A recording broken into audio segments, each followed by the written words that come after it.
further express her emotion and gratitude. Let us all welcome Justin Eliza C. Gino for her valedictory address.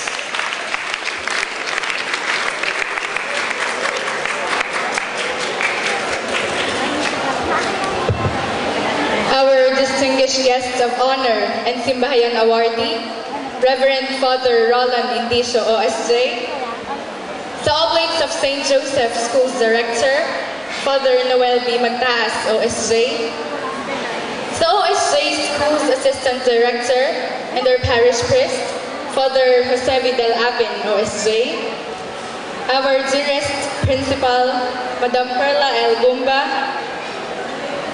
beloved mentors, dearest parents, fellow graduates, friends, schoolmates, ladies and gentlemen, good afternoon. In 2010, I had my first plane ride.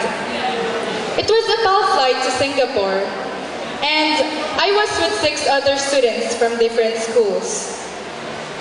We were the Philippine representatives to the International Air Cadet Exchange Program. We carried with us the tag Ambassadors of Goodwill, and our chaperone was a friend of the pilot working for PAL. So I had the privilege to see the cockpit and even had my picture taken. After the trip, I suddenly wanted to become a pilot. For a brief moment, imagine yourselves the passengers of the plane called life, and destiny is your captain. Good afternoon, ladies and gentlemen. This is your captain speaking. Welcome to Flight 2011 of Reality Airways. Your destination, unknown, with the estimated time of arrival to be determined by you. We ask that you find your seats as quickly as possible. Please make sure that it is a comfortable place for you, as finding the right place is essential.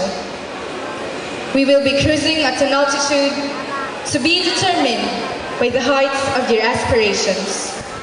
So out of concern for yourselves and others, set them high. We will give you no safety instructions, as safety is ultimately your decision. In the probable event that this plane will crash, flotation devices cannot be found under your seat cushion. It is your decision whether to sink or to swim. We are sorry for any inconveniences caused, but unfortunately, this is reality. Fasten your seatbelts then. Thank you, and enjoy the rest of your ride, called life. Sa aking mga kapwa magsisipagtapos, tayo ang piloto ng eroplano ng ating mga buhay. Sa loob ng 4 na taong, tayo'y magkakasama sa paglalakbay na ito. Marami tayong mga naging karanasan.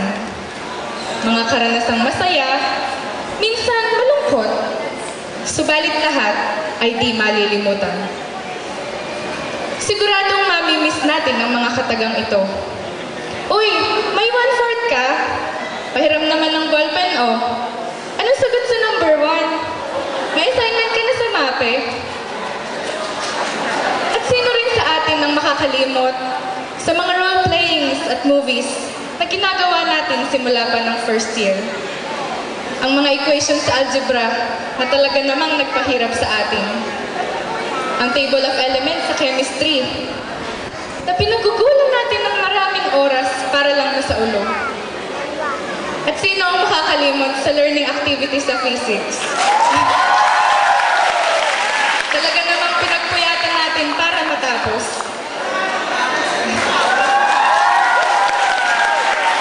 At meron pang thesis na nagbigay sa atin ng kaba at takot nung nag-defense tayo.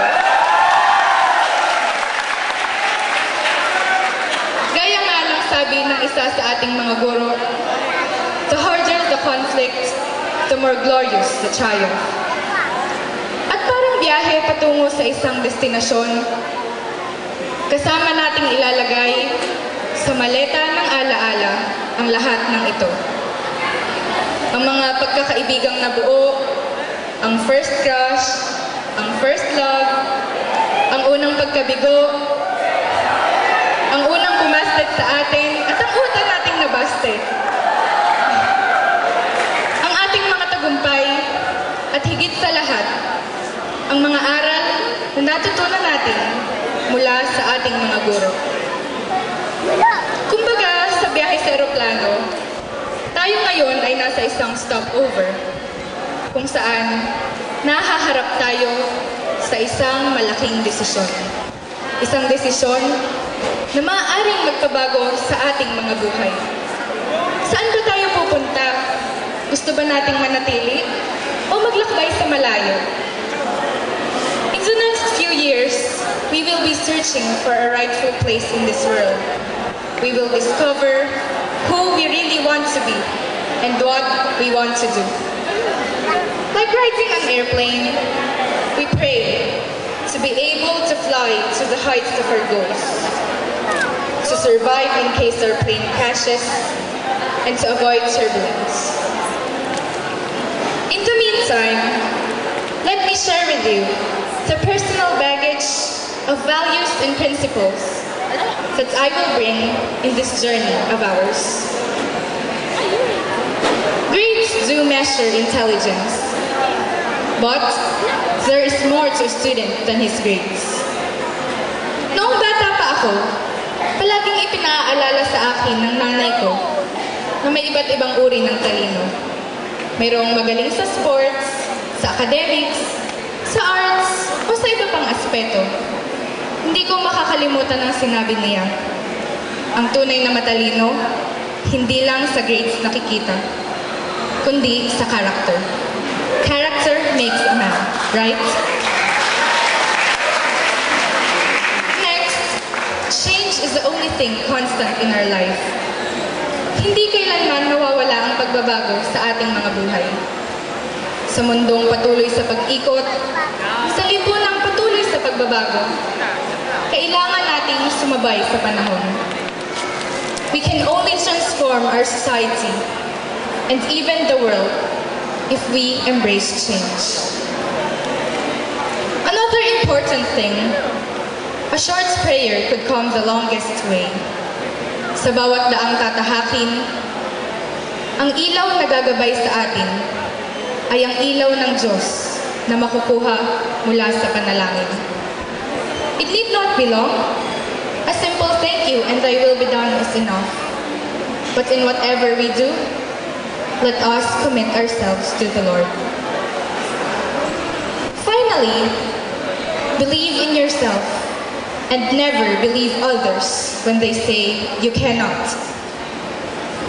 A little girl almost didn't make it to Joseph Marello Institute in grade school because her abilities in reading, writing, and math is not at par with her would-be classmates then. So, she worked hard, answering her mother's never-ending exercises in math and phonics in order to get in. Numbers was her Waterloo, so she asked her father to teach her solving techniques in math, doing the math problems with enthusiasm. My fellow graduates, that little girl was I. I encourage you to build up your strength. Run faster when others say you can't run fast. If someone tells you you can't jump high, jump higher. If someone mocks you, you aren't smart enough, ace the test with flying colors. If someone tells you you can't do a thing, show them that you can. And of course, graduation would never be complete without any words of thanksgiving. So, let me take this opportunity to thank Joseph Marello Institute, our beloved teachers and mentors, unselfishly searching out their brilliance and wisdom, and in developing our self-being. We will always be Morellians wherever we go.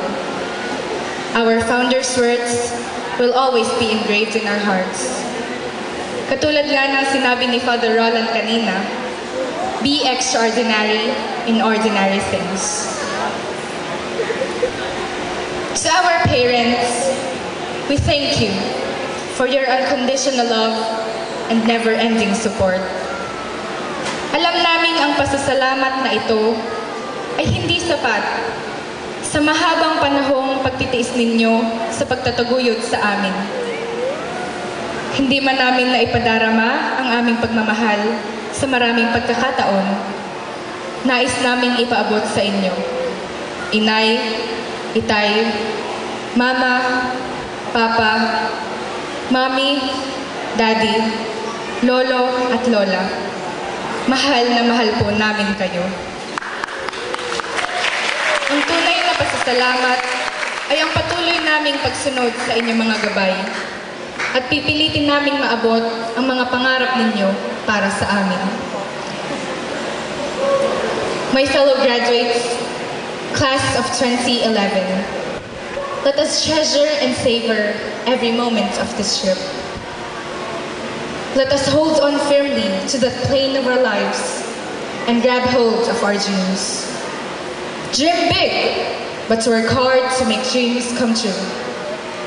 As one great thinker says, a great dream starts with a dreamer. Always remember, we have within us the patience, the strength, and the passion to reach for our stars. At this point, mga kapwa magsisipagtapos, inaanyayahan ko kayong magsitayo.